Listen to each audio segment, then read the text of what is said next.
Assalamualaikum warahmatullahi wabarakatuh. Perkenalkan, nama saya Siti Khadijah dengan NIM 221371 dari kelas RC1 Manajemen. Baik, di sini saya akan menjelaskan tentang hakikat membangun kepercayaan. Baik, di sini saya akan menjelaskan hakikat membangun kepercayaan dalam berwirausaha. Apa itukah hakikat membangun kepercayaan dalam berwirausaha? Itu adalah hakikat membangun kepercayaan dalam berwirausaha adalah modal sosial. Modal kepercayaan tersebut memiliki pengaruh besar terhadap perkembangan kewirausahaan. Kemudian ada definisi modal sosial adalah kemampuan masyarakat untuk bekerja sama demi menjadi tujuan bersama di dalam berbagai kelompok dan organisasi. Untuk membangun kepercayaan ada sumbernya dalam berinteraksi sosial. Pengusaha selalu mengarahkan perjalanan suksesnya diawali dengan membangun kepercayaan relasi.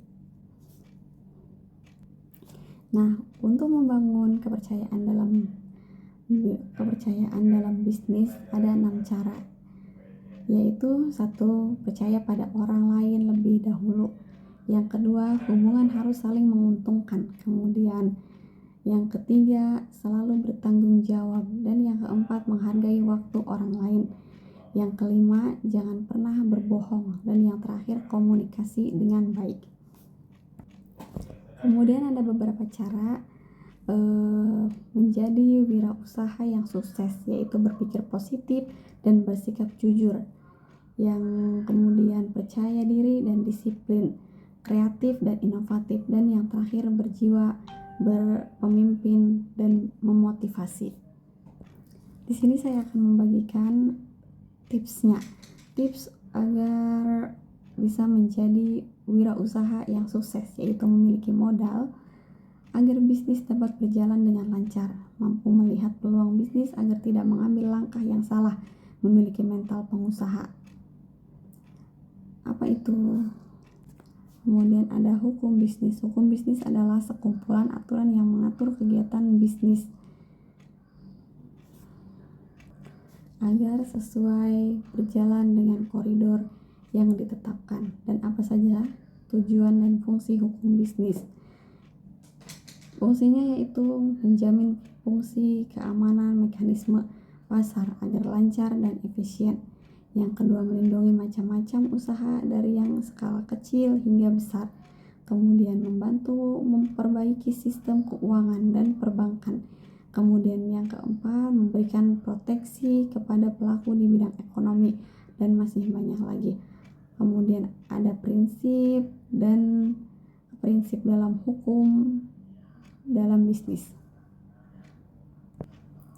Ada beberapa prinsip dalam hukum bisnis. Yang pertama, prinsip otonomi. Kemudian yang kedua, prinsip kejujuran. Dan yang ketiga, prinsip saling menguntungkan. Dan yang terakhir, prinsip integritas moral. Contohnya, penerapan hukum bisnis ada contoh penerapan hukum bisnis. Ada contohnya seperti di bidang pengkreditan, di sektor ikatan bisnis, dan hukum perjanjian. Untuk materi selanjutnya yaitu tentang digital marketing. Apa sih marketing itu? Marketing adalah bagian dari perusahaan yang memiliki peran cukup penting, dan definisi digital marketing adalah metode pemasaran produk atau jasa dengan menggunakan media digital dan juga internet. Untuk strategi digital marketing yaitu 1. Researching engineering. Yang pertama adalah searching engine optimization. Yang kedua, pay per click. Dan yang ketiga, context marketing. Yang keempat, social media marketing. Yang 5. Evidence marketing. Yang ke-6 native advertising.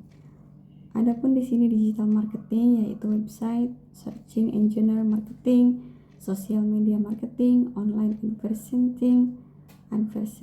email marketing, dan paid marketing. Kelebihan digital marketing kepada marketing konvensional yaitu membangun nama brand dengan baik, jangkauan yang lebih luas, meminimalisir pengeluaran yang efektif. Evaluasi menjadi lebih mudah. Untuk selanjutnya ada proses pengendalian manajemen. Pengendalian manajemen merupakan usaha yang tersistematis dan perusahaan. Yang ketiga operasi dan akuntansi. Yang keempat laporan dan analisis. Selanjutnya akan menjelaskan prinsip bisnis, yaitu prinsip kejujuran, prinsip otonomi, prinsip saling menguntungkan, prinsip keadilan, prinsip integrasi moral, dan ada 4 cara untuk mempertahankan kewirausahaan, yaitu inovasi produk berdasarkan kebutuhan. Yang kedua, tetap memperhatikan standar kualitas produk. Yang ketiga, memaksimalkan layanan pengiriman di hari yang sama. Dan yang keempat, memanfaatkan e-commerce dan fitur-fiturnya. Nah, mengapa analisis pesaing itu penting? Untuk pembisnis, suatu analisis pesaing merupakan suatu riset strategis. Artinya kegiatannya harus menganalisis serta mengumpulkan data-data mengenai pesaing suatu bisnis. Cara melakukan analisis pesaing apa saja? Cara melakukannya yaitu kompetitor besar di bisnis. Yang kedua, kenali dan pahami konten yang dipublikasikan oleh pesaing. Kemudian identifikasi market positioning.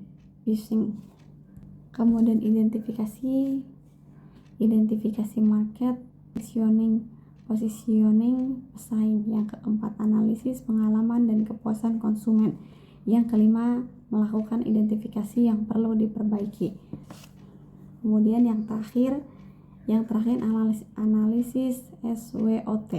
Contoh analisis peluang dengan SWOT adalah kasus usaha mie ayam strong atau kekuatan yang dimiliki menggunakan YP, harganya murah, kemudian konsep duduknya lesehan, rasanya enak dan gurih, memiliki kandungan gizi yang baik, bahan baku mudah diperoleh dan terjangkau. Kemudian ada weakness, ada banyak saing, kekurangan modal usaha, volume memiliki brand sendiri, belum memiliki brand sendiri. Sekian penjelasan dari saya. Wassalamualaikum warahmatullahi wabarakatuh.